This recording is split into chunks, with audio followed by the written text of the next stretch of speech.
आम्ही आता वाराणसी येथील काळभैरव मंदिराकडे निघालेलो आहोत।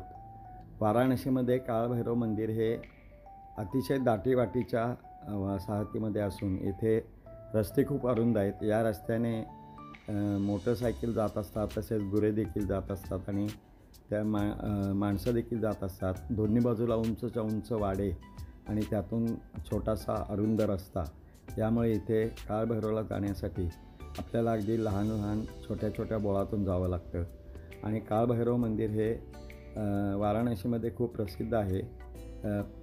सुरुवातीला काळभैरवचं दर्शन घेतल्याशिवाय काशी विश्वेश्वराचं दर्शन आपण घ्यायचं नसतं, अशी प्रथा आहे। त्यामुळे सुरुवातीला आम्ही काळभैरवच्या मंदिरात या अरुंद रस्त्यातच आमच्या छोटी छोटी दुकाने आहेत, तसेच पूजेचे साहित्य, त्यामुळे आम्हाला इथे पण व्यवस्थित झालं। काळभैरवला पोहोचेपर्यंत आपल्याला अगदी छोट्या छोट्या बोळातून जावे लागते आणि इथे बरीचसे लोक चुकामुक होण्याची शक्यता असते, कारण सगळीकडे सारखेच बोळ आहेत आणि बऱ्याचशा बोळातून म्हणजे जवळजवळ काळभैरव मंदिराला जाण्यासाठी 4 ते 5 मार्ग आहेत।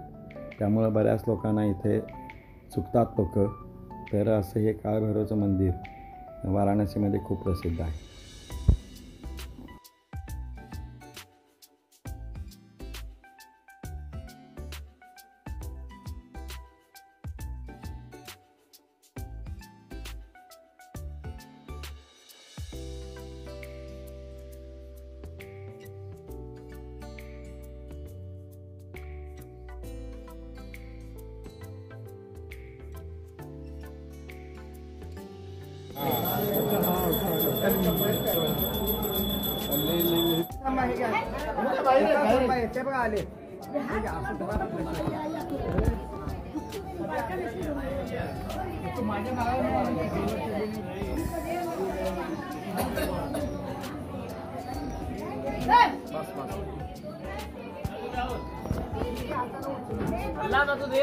आओ इथं थांबू नका काय जास्त वेळ।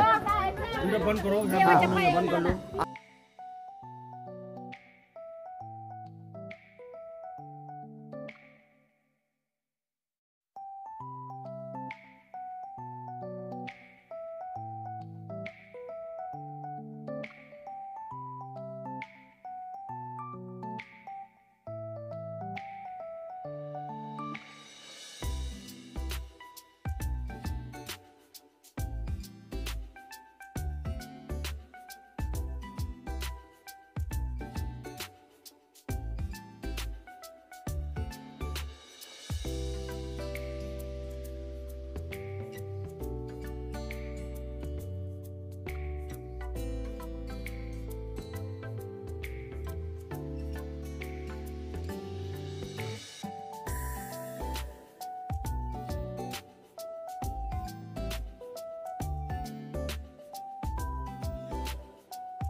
आम्ही काळभैरवचे दर्शन घेऊन गंगा घाटाकडे निघालो आणि तिथून जवळच गंगा घाटाकडे जाण्यासाठी रस्ता आहे आणि तिथून नंतर बोटीमधून सर्व घाट पाहता येतात।